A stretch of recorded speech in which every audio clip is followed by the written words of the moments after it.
If there's one thing we've learned about business and life, it's that people are the X factor. They constantly surprise us, both in amazing ways and not so much. We're Ben and Syya, and welcome to the Gnaw on This Business Bites podcast. This show is all about real life things we all deal with every day, how they relate to business, and how to make some sense out of our daily chaos. Welcome to the show.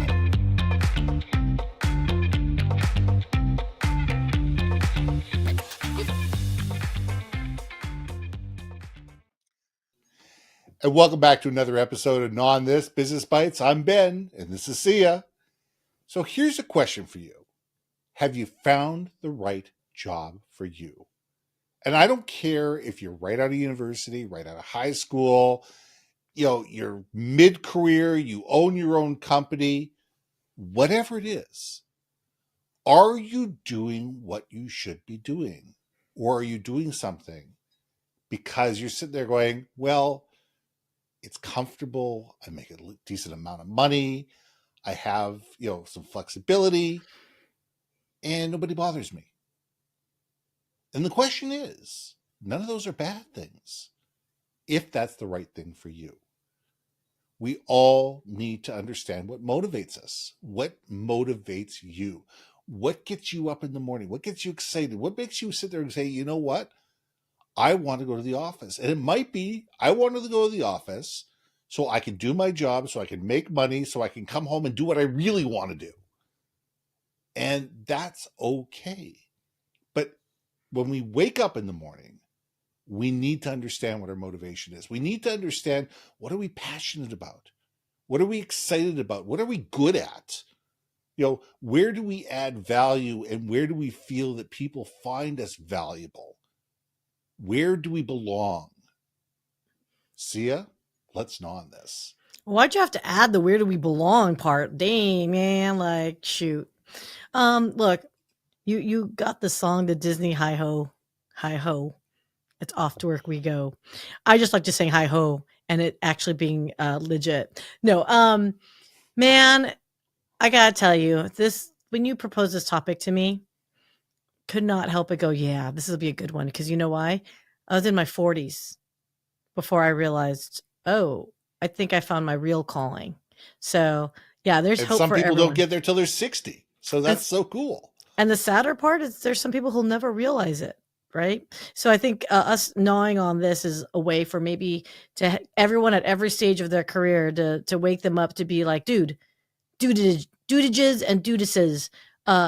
Our time on this planet's way too short. Mm-hmm. Find it somewhere. And I get it. We have responsibilities. Yes, we have to feed ourselves, our families, our children, our four-legged children that I'm sure she's walking around right now. But there is a way to, even if you're doing a job that you really don't like and you have to because of financial considerations, then find a balance that you can do something on to the side that still gives you that fulfillment. Because look, man, we can't all do what we dream about doing. That's just not reality. I mean, and anyone that professes to be like, dream your dream and do your dream and you're going to make $1 million, to me are charlatans, by the way, of which shout out Ride. The Charlatan and Ride concert just going on right now. Woohoo, great show. You just cannot listen to those people who do that. So I am diverging just a little bit, but it's just because I feel like we have to live in reality to say, you might not be doing what you want to do.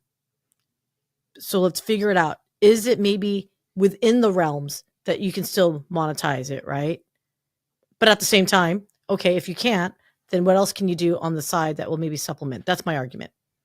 Well, I think you're absolutely right. I ran into somebody the other day, and she's a vice president for a fairly large corporation, unfulfilled with her life. Totally unfulfilled with her life.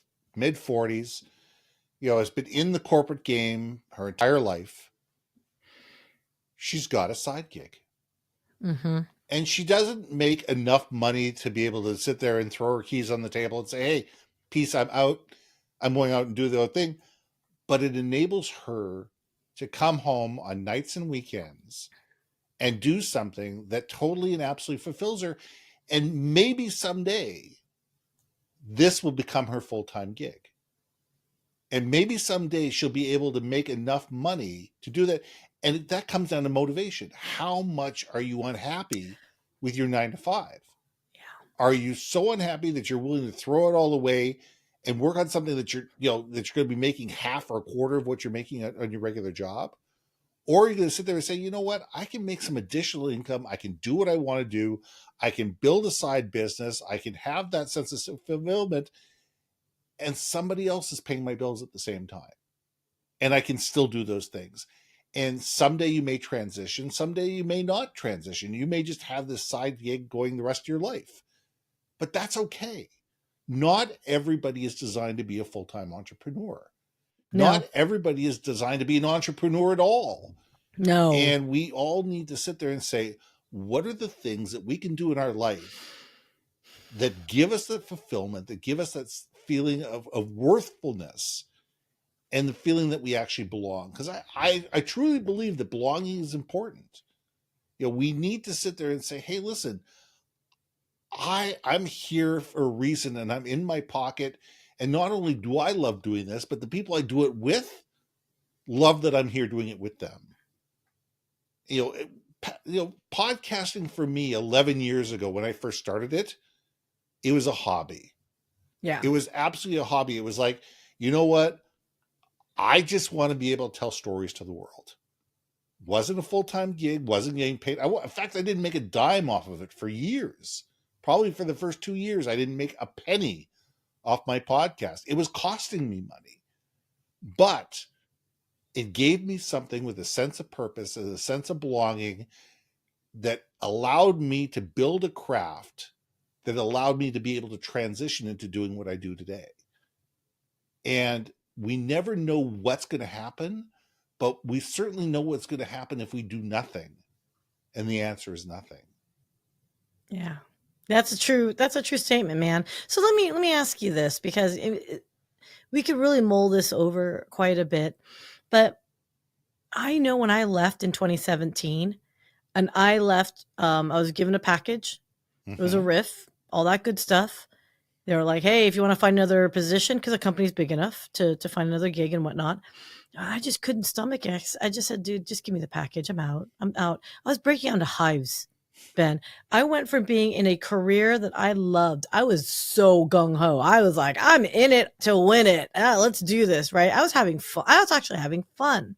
But when you stop having fun, man, work is tedious. It is so, and it's stressful. That's why I was breaking out into hives. I knew I wasn't going to achieve a certain goal that was set for us as a team. And I'm like, there's no effing way we can pull this. There's no way.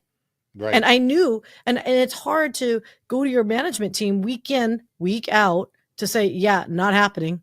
Still not happening. Oh yeah, 6 days ago when I said not happening, nothing's changed. Let's try some more time. I meant it then, and I meant it now. And it's that lack of control over certain things of that nature, right? Like that for me made me lose passion a lot, because it was like, wow, you're asking, it's almost like you're not listening to what I'm saying. I'm not being heard. I'm not being valued. And that's where a lot of people start slipping away, right? And I'm not knocking management. It's just a company thing that they were like, you got to hit these numbers. It's like, okay, it's not my managers. It's above and pay grade kind of thing. Actually, it's a stockholder. So thank you, stockholders. Well, anyway. And that's what it's all about. It's all about being able to save face on the stock price. That's what quotas are all about. They're made up numbers to be able to inflate the stock, to be able to make sure that the stock price stays up. That's what it's all about in a public corporation. Yes. Okay, so I digress. But we do digress. I did digress. I apologize. So yeah, when I left in 2017, I literally took the package, sat down with my boyfriend. I looked at him. I'm like, holy smacks. I've been working for 20 plus years. My identity has been wrapped up in the idea that I was in tech sales. I was working for, technology companies that were, revered and, respected, maligned at times, but whatevs, but you lose yourself in so many ways. So it literally took me a year and a half to figure out what the hell and who the hell Syya was. And, it was an exercise that was painful. I am not making my corporate salary, but I don't need to. I'm happier. I am a happier person. I am more centered and grounded, and I'm doing what I love, which is you and I hooked up, and we're having a lot of fun to gnaw on things like this. But you know what? we have a bigger following than we all realize, because there's people who just watch, will never comment, they'll never share, but they are watching us. And they're And appreciating it. there've been a couple weeks out of the last 2 years that we've been doing this together, where people are like, "Oh, you're not on this week." It's like, well, I'm sorry, you're watching a repeat. Like, whatever, like. But that's it's like you're noticed when you're not there, right? So, Right. if that passion is underwater basket weaving, I say find a way. If it can be monetized, then ride that wave out. If it's something that's really more of a side gig, because look, not all passions are a long Revenue time career generating. They're not monetizable. all revenue generating. I mean, look, if I could get paid to eat, which by the way, I really do want to be one of those critiquer peoples. I got to tap into that one. But you can't do that all day. It's like, you know what? It's like wine tasting as a professional, like being a sommelier, right? You're tasting a lot of wine. You can't be sipping and drinking you got to spit that thing out. Otherwise you're not going to be able to do your job too. So, I mean, Absolutely. I know I'm going off on tangents here, but I don't know, man. I mean, part of me feels like find a hobby that's adjacent to get your soul, right? Because I never did it when I was at corporate. And I think I'd love to ask the audience, I mean, what are the things that feed your soul? And are they things that you can monetize, or are things that you're going to support, but they're so important to you, to who you are and your reason for being, that it's a reason for you to do them anyway, whether you're going to make money for them or not. And I think we need to sit there and say, are we living to work or working to live? And I'm not a believer in a work-life balance. It's life.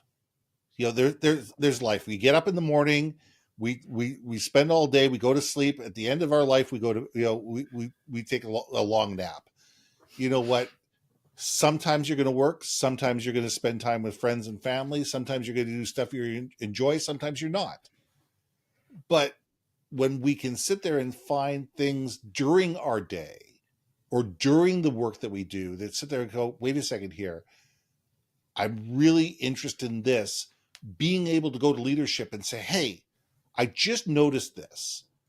Is there a way that we could test this out? Is there ways that we could see whether this is work? Could we run a pilot for this and be able to figure out ways to make it so it's non-threatening, that it's something that's valuable to them, and it's something that's going to allow you to do something different? Why not?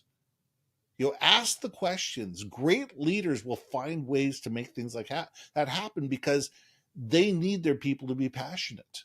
If it's going to advance the company, and it's not going to cost a ton of money, and there isn't a risk involved that could sink the company, why not? If leaders should be thinking that way with their employees, it says, how do we enable them and empower them to be able to be passionate within the confines of what they do, and be able to have these side products? Google does that. Yeah. Google has what is it, one day a month or one day a week or something like that, where they're allowed to work on side projects that have nothing to do with their job, and they get paid for it.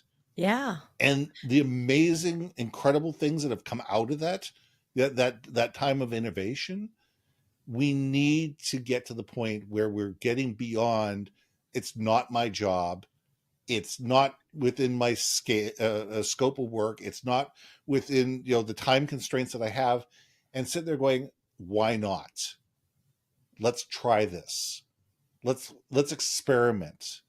Let's risk a little bit. Let's change a little bit. And realize that it doesn't matter if you're 25 or 55. We're all able to change, and we're all able to come up with ideas that enable us to go within the scope of our reality and make our lives a little bit better, so we can get up every morning and be excited. Intrapreneurship. Entrepreneurship. I think you just reminded me of a buddy. I haven't talked to him in years. I really should reach out to him. He reminded me, he was telling me about how he spends time with his daughters first thing in the morning. Mm-hmm. He actually wakes them up early. And he puts them in a calmer state so they're not rushing to school. Nice. So he's like, yeah, no, I get up at 5 or he gets up at 4. And then he wakes the girls up at 5, and he goes, and we spend the hour just, there's gonna be sleepy mornings, but at least we have that hour together to kind of like get them going in a good mindset. And he actually poses challenges, like, and he gamified it for them. So he goes, hey, you're the CEO of this company. And he gives them real business challenges. And he asks them questions. And what he's doing is fostering that creative brain and that problem solving. It's almost like entrepreneurship in the family, because he often will set it up for dealings within the family. Mm-hmm. Like, so he treats us like, kind of made the family corporation, if you will, and be like, okay, well, the gardener needs to come here and blah, blah, blah. But, there's a scheduling conflict. So how are you going to align resources? I mean, the story he was telling me was just freaking amazing. And these kids were like, I think he said 8 and 10, I think he said at the time. And they're learning how to problem solve, and they're learning how to extrapolate and how to think on their feet and how to look at things through different lenses. 100%. I think it's gorgeous. And I love what you're saying. And I think that's where I would like to leave our conversation, which is, look, I love the idea of, if you're in a corporate environment, the entrepreneurship idea of like, hey, maybe you have to do the job, guys. Look, you have to do the job, right, to get paid. But if you have an opportunity to make money off your passion, hell yeah, go for it, but do it wisely. And if you can't, maybe find that balance. Maybe if that hobby, again, underwater basket weaving. You love your underwater basket weaving, girl. I do. And wait, underwater basket weaving and singing country. I mean, that's like a total niche, like woo-wee, right? So from the 40s. I mean, like, look, you may not be able to monetize that unless you have a very specific niche that's about to, consume that. So I don't know, balance it out. But I encourage everyone to even just think about it. I think that's my ask. Just think about it. And let's leave it there. I'm Ben.